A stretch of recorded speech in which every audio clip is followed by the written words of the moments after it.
यह सब बांके बिहारी जी की ही लीला है।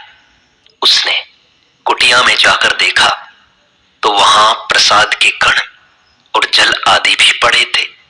प्रभु की ऐसी भक्त वत्सलता देखकर वह विफल हो उठा और बोला, हाय, लाला ने बड़ा धोखा दिया, अब वह जाट मर गया है।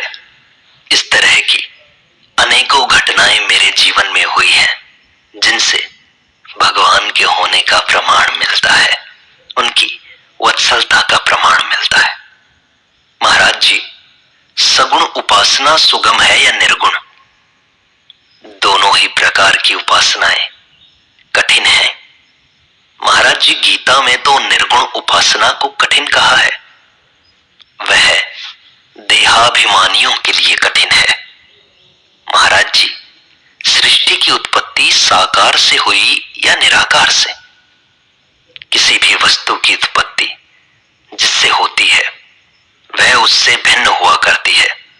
सृष्टि साकार है, इसलिए इसकी उत्पत्ति निराकार से हुई है।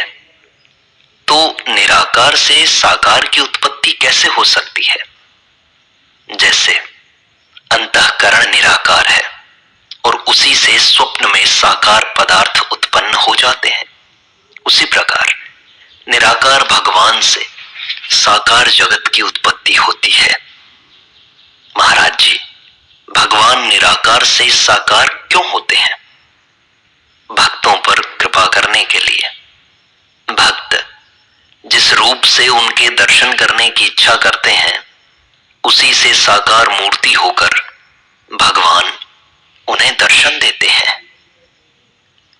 महाराज जी, श्री राम या श्री कृष्ण इत्यादि में भगवत भाव किया जाता है या वे स्वयं भगवान हैं? वे भगवान ही हैं। इनमें शास्त्र, युक्ति और अनुभव सभी प्रमाण है।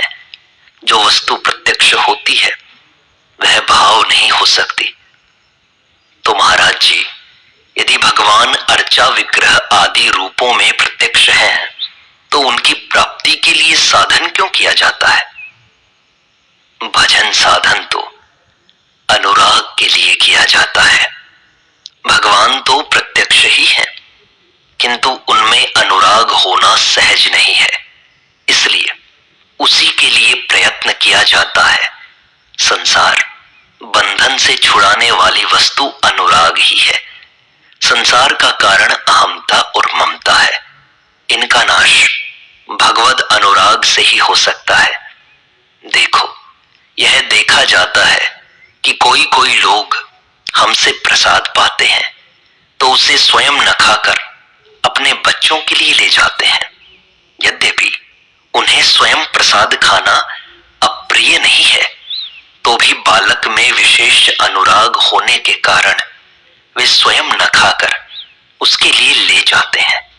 इसी प्रकार जो भगवद अनुरागी है वह अपनी सारी ममता भगवान को समर्पित कर देता है। ममता का समर्पण ही सर्वस्व समर्पण है और यही मुक्ति है। महाराज जी, ईश्वर प्रत्यक्ष कैसे हो? ईश्वर प्रत्यक्ष है, इसमें शंका नहीं करनी चाहिए। इसमें शास्त्र प्रमाण भी है। गीता कहती है कि संसार में जो जो सुंदर वस्तु दिखाई देती है उसमें ईश्वर की ही छटा है।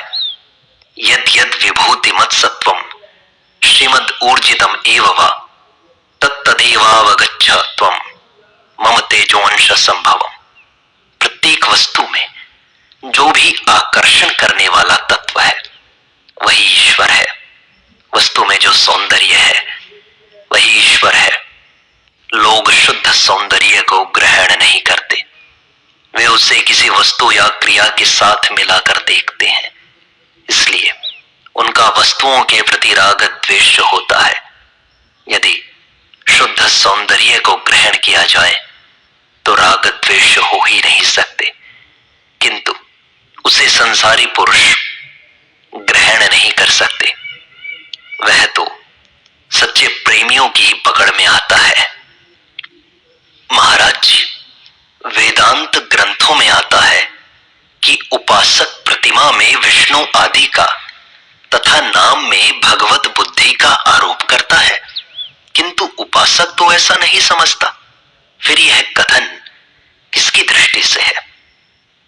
इसे उपासक और तत्ववेत्ता दोनों की दृष्टि से आरोप नहीं कहा जा सकता।